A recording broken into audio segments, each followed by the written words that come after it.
novembro do ano passado, a ministra Rosa Weber, do Supremo Tribunal Federal, chegou a suspender o chamado orçamento secreto, uma inovação criada pelo Congresso em 2019.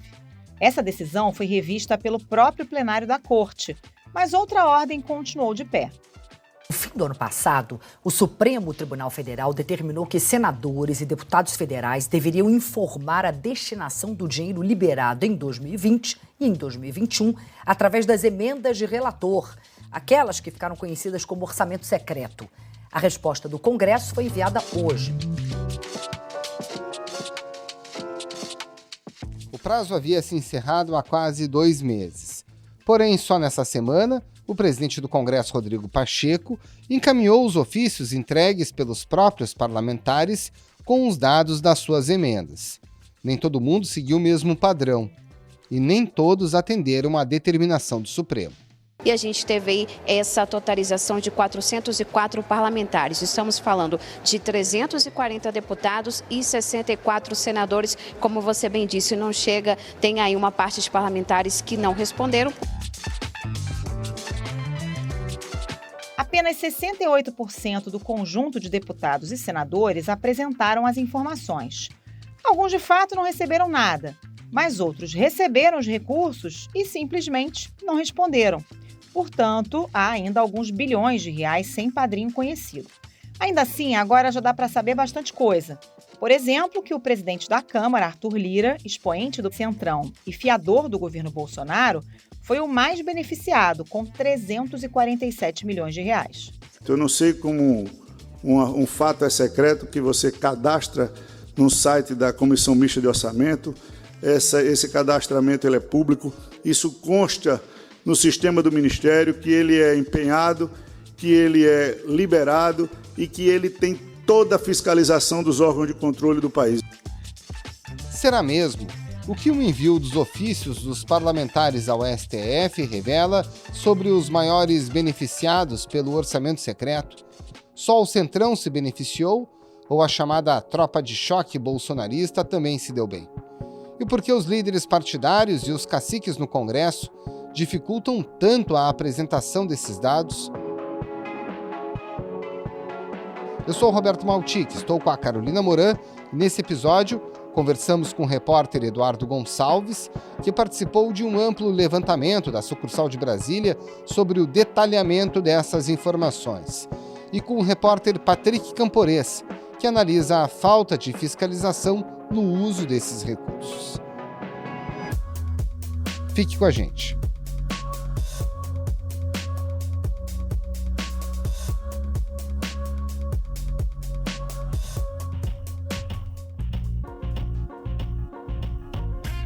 Eduardo Gonçalves e Patrick Camporês, começando por você. O Supremo determinou no começo de novembro a divulgação dos dados do orçamento secreto, deu um prazo generoso e os parlamentares entregaram essa semana, começo de maio. O que chegou para o Supremo? Chegou tudo mastigadinho, fácil de compreender ou não?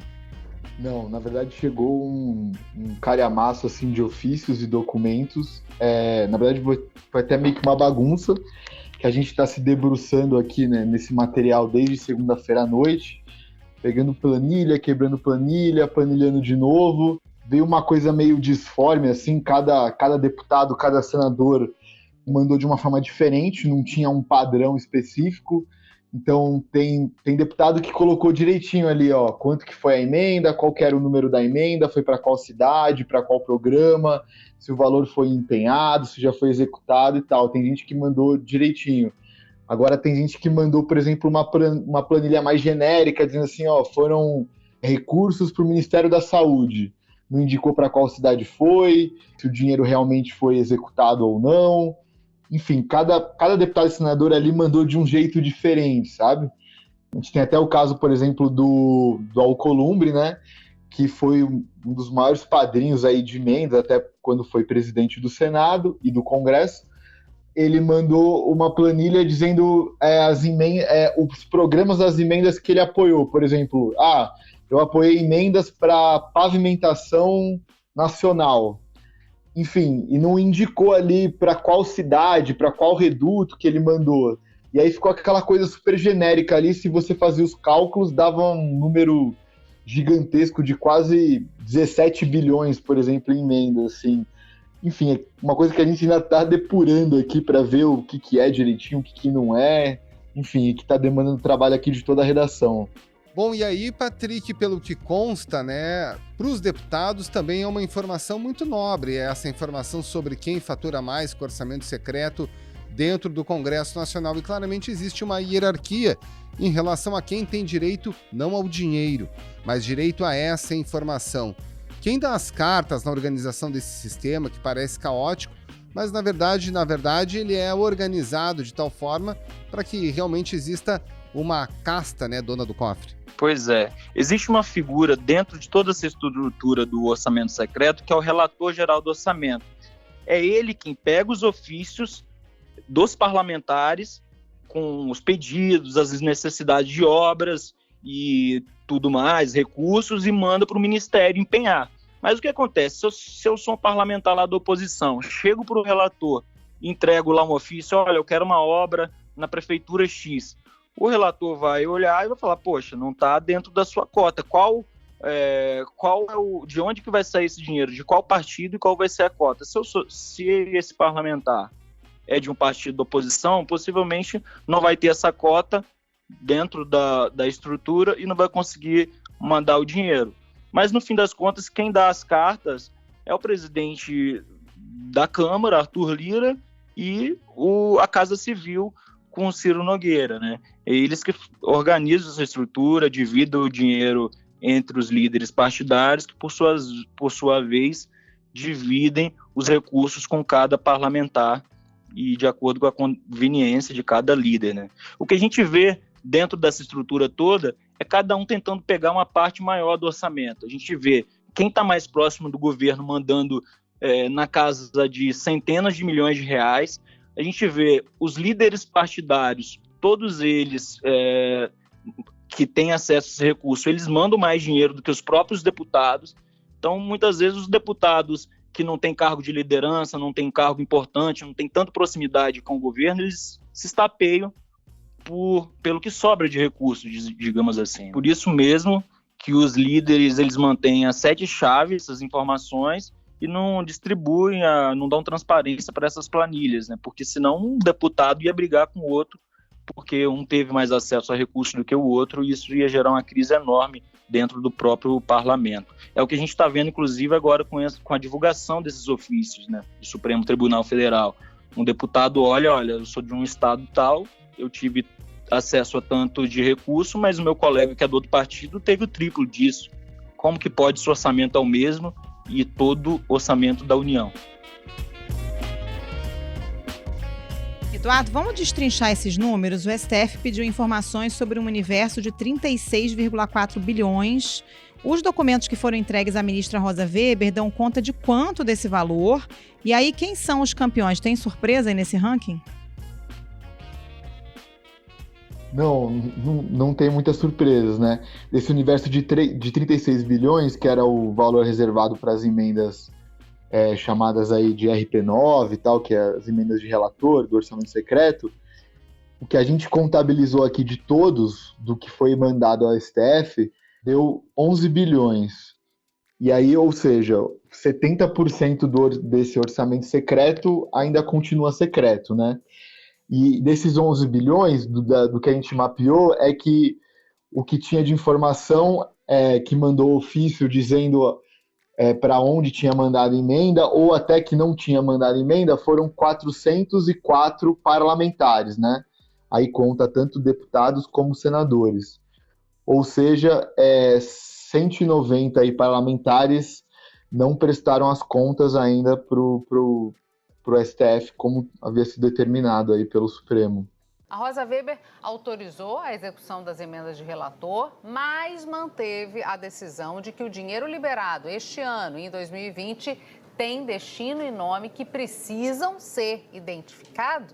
Mas dentro do que eles já mandaram, o que a gente já vinha escrevendo já faz um tempo sobre o orçamento secreto, ficou muito claro agora, até oficialmente, pela própria admissão ali dos deputados, né, nos ofícios que eles mandaram. Os 5 partidos mais contemplados, até se pegar os 3 primeiros, são os partidos aí que são a cúpula do Congresso, né, e a cúpula do Centrão. Então a gente tem o PP, o PL e o PSD como os partidos que mais foram agraciados aí com essas emendas. Do ranking ali dos 10 congressistas que mais indicaram emenda, a gente tem primeiro o Márcio Bittar, que ele era o relator do orçamento ali em 2021, então é normal que ele apareça na frente. Depois a gente tem a Eliane Nogueira, que a gente viu aqui, que ela indicou 399 milhões de reais de emenda. Ela é mãe do ministro da Casa Civil, Ciro Nogueira, e é interessante o caso dela, porque são 399 milhões que ela informou, né, que indicou como emenda de relator, sendo que ela assumiu o cargo dela ao Senado no meio do ano passado, em julho. O que mostra, na verdade, que essas emendas eram que cabia para o Ciro, né? E confirma o que a gente tem apurado, que quem comanda essas emendas do orçamento secreto, quem dá a palavra final da distribuição desses valores é justamente o ministro da Casa Civil, que é o Ciro Nogueira. Depois a gente tem o Fernando Bezerra, que com 258,5 milhões, que era líder do governo no Senado, ele é do MDB, e aí se vocês verem ali o mapeamento das emendas dele, você vai ver que boa parte das emendas foram para Petrolina, que é onde o filho dele era prefeito, né? Só se desincompatibilizou agora em março porque vai disputar o governo, que ali é um reduto político deles ali de longa data, enfim. Depois a gente tem o Eduardo Gomes, do PL de Tocantins, com 243 milhões. Ele é o líder do governo no Congresso. Depois a gente tem a Daniela Ribeiro, que é a senadora, 204,8 milhões. É uma senadora que, acho que pelo nome assim, muita gente vai achar que é desconhecida, né? Mas no Congresso ela é conhecida porque ela é filha do deputado Aguinaldo Ribeiro, que é um dos grandes líderes aí do PP, um dos grandes líderes do Centrão. Talvez explique ela tá ali no topo do ranking, né? Depois a gente tem o senador Marcos Rogério, que é do PL de Rondônia, 184 milhões. É um senador que virou super ali da tropa de choque do governo Bolsonaro no Senado. Ficou célebre assim pelas defesas que ele fazia do governo na CPI da Covid. A única coisa que interessa a todos nós é a verdade. Veja, a oposição trata o tema como se fosse um tema negativo para o governo. O governo, nesse caso, é vítima. Depois a gente tem o presidente do Senado, Rodrigo Pacheco, que é interessante o caso dele, que na própria ofício que ele mandou, ele diz que ele não recebeu nenhuma emenda de relator, não teve direito de indicar nenhuma emenda de relator em 2020, e começou a indicar só em 2021, que é justamente quando ele assume a presidência do Senado, né? Quem controla esse orçamento secreto é justamente as pessoas que comandam ali o Congresso. Agora, Eduardo, além do Centrão, né, tem o chamado núcleo duro do bolsonarismo, os bolsonaristas raiz, o pessoal que estava na campanha de 2018. Esse pessoal também faturou com o orçamento secreto. E outra coisa, o pessoal da oposição que sempre criticou esse instrumento também levou alguma coisa? Sim, sim para as duas perguntas. Bem, o núcleo duro do bolsonarismo ali a gente mapeou, que pelo menos nos ofícios que eles mandaram, né, pro Rodrigo Pacheco, que remeteu para o STF, eles apadrinharam ali pelo menos 260 milhões de reais aí do orçamento secreto. Isso inclui emendas aí das deputadas Bia Kicis, Carla Zambelli, Carlos Jordi, Felipe Barros, o Hélio Lopes, que é o Hélio Negão, o Júnior Amaral, de Minas, o príncipe lá, o Luiz Felipe de Orleans, e o né, que era do PSL na Câmara, o Major Vitor Hugo, que foi o campeão aí dos apadrinhamentos no valor total de 138,1 milhões de reais. E a oposição a gente mapeou também, que também indicou alguns recursos de emendas do orçamento secreto, no valor de 156 milhões de reais, foi o que a gente mapeou com esses ofícios que chegaram agora para o STF. E aí tem gente tanto do PT, como do PSB, como do PDT. Aí é interessante até fazer uma ressalva que, por exemplo, um dos senadores da oposição que mandou a emenda foi o Humberto Costa, né? E aí a gente procurou ele ali para saber o que tinha acontecido, ele falou que ele realmente tinha indicado as emendas, só que essas emendas acabaram não sendo executadas, né? E aí ele atribui isso justamente ao fato de ele ser da oposição. O que é interessante que muitos parlamentares nos relataram isso, né? Que o orçamento secreto ele está ali na mão dessa cúpula do Congresso e ao mesmo tempo do governo. E, por exemplo, se algum deputado, algum senador não corresponde ali ao voto, eles conseguem bloquear aquele recurso que tinha sido empenhado no ministério, entendeu? E aí o dinheiro acaba não indo para a cidade, para o município ali do deputado ou senador, enfim, que divergiu ali com o governo. E uma coisa que acho que é interessante a gente pontuar, que a gente até pontuou isso nas matérias, é que até do núcleo bolsonarista e também desses deputados da oposição, se a gente fizer um cálculo ali, não dá entre 15% a 20% do que receberam aí os 5 maiores caciques do Congresso aí, que a gente até tinha juntado aqui, que seria o presidente da Câmara, Arthur Lira, o Eduardo Gomes, o Fernando Bezerra,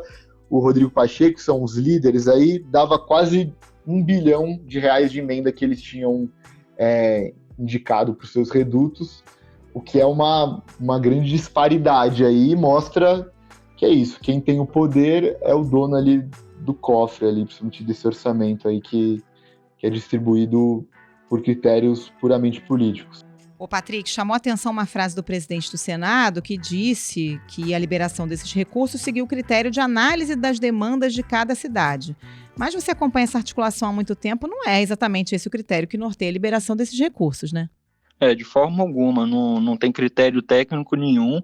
O que os políticos levam em consideração é se aquela cidade, aquele município é reduto eleitoral dele, se no final das contas o envio desse dinheiro vai reverberar em votos lá na ponta, e em alguns casos mais graves, até mesmo casos de corrupção que têm sido apurados por causa desses envios, dessas fatias do orçamento secreto. E isso seguindo aquele clássico padrão dos dutos de dinheiro de desvio da corrupção. O parlamentar coloca dinheiro numa prefeitura que depois a empreiteira lá dos familiares dele ou de políticos ligados a ele, e no fim das contas o dinheiro do orçamento da União vai parar nas próprias empresas dos políticos que estão aqui em Brasília. Então isso é muito sério, já tem diversas denúncias sendo apuradas na Polícia Federal, na CGU, a gente já noticiou vários casos, e isso tem que ser realmente apurado, né? Por fim, o que a gente percebe é que não tem critério técnico. Se o prefeito é de oposição, se o parlamentar é da oposição, ele não vai conseguir o recurso, não é porque ele não tem projeto ou porque a cidade não necessita, é porque ele não tem influência política e não tem padrinho forte no Congresso.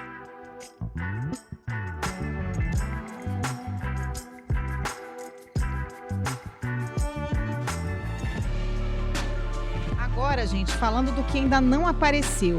Eduardo, 173 deputados e 17 senadores não responderam à determinação do STF, até o Josimar Maranhãozinho, que é investigado pela PF por desvio nas emendas.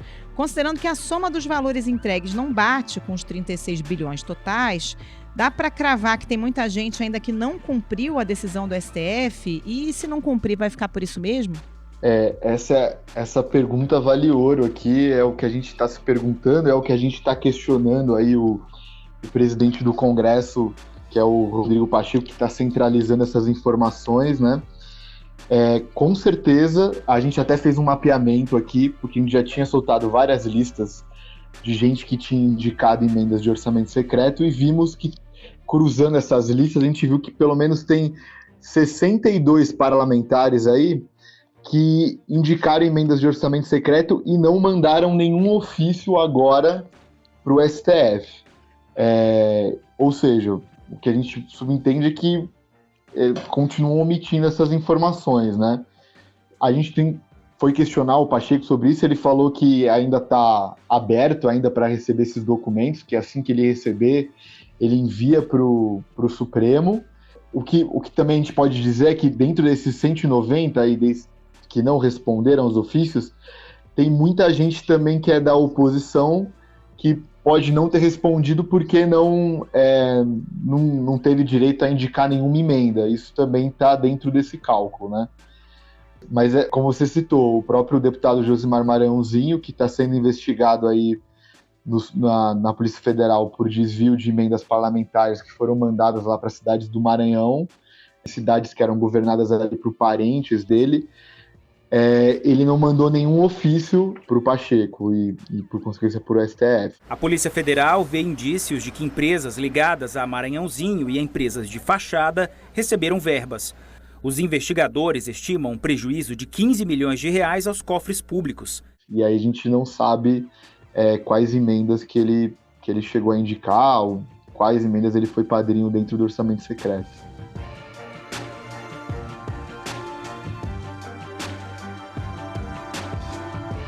Agora, Patrick, para a gente finalizar, né? Eu entendo, nós entendemos o motivo pelo qual o próprio Palácio do Planalto quer ter um orçamento secreto. Ele usa isso como barganha perto das votações mais importantes. Agora, o que leva um parlamentar a não liberar essa informação, não dizer, olha, eu mandei tantos milhões para a obra tal na minha cidade e tudo mais. É porque logo que esse orçamento foi criado, ele foi criado com a finalidade exatamente de manter tudo oculto. Os parlamentares, eles não imaginavam que em algum momento eles teriam que prestar contas, né, desse dinheiro. Então, o que a gente vê é parlamentar, por exemplo, de um estado mandando recurso para outro estado, porque ele tem mais influência junto ao governo federal, ele consegue uma fatia maior do orçamento e contempla outros parlamentares aliados dele, né? Como, por exemplo, como que um deputado vai explicar para a base dele, para o estado dele, que ele está mandando dinheiro para outro estado? Isso fica um pouco meio difícil de explicar. Nessas planilhas de organização do orçamento, a gente vê não só parlamentares, mas prefeitos e ex-parlamentares também indicando dinheiro da União. Como que se explica isso? Os parlamentares, eles querem mesmo manter as 7 chaves, porque é aquela coisa, o que você fez no verão passado, né? Como que você vai explicar os valores, os montantes e que agora esses valores eles estão passíveis de fiscalização, né? Quando o deputado coloca o nome dele em alguma parte do orçamento, tudo o que acontecer com aquele dinheiro, alguém merece explicação, os órgãos de controle vão fiscalizar aqueles recursos. Então o deputado, ele teme que isso venha a ficar mal para ele, não só politicamente, mas também nos órgãos de controle e de investigação. Patrick Camporese e Eduardo Gonçalves, muito obrigado pela participação de vocês, um abraço e um bom trabalho aí. Aliás, um bom trabalho para todo mundo da equipe, né? Porque pelo menos 5, 6 repórteres ajudaram nesse super levantamento das emendas parlamentares. Valeu, gente, abraço. Obrigado, até, tchau, tchau. Obrigado, até mais.